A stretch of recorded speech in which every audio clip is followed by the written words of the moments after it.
thanks to the people of Manila. I'm grateful to each and every citizen of the city. With this type of mandate, I really owe it to you. I will do my best to be a better mayor of the city.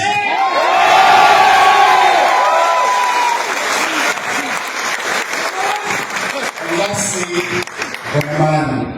alam ko sa June 30 pa po, baka naman kung may visa pa yung salita ko na yun.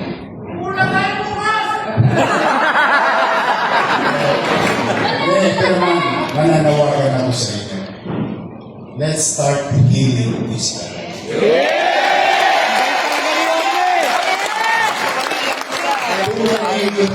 Words, hurtful words thrown to us and to you. I know. But sabi nga, let's be magnanimous in victory. Tawagan ako sa inyo lahat. Paupain nyo na ang damdamin ninyo. Yes! Huwag tayo mag-away-away.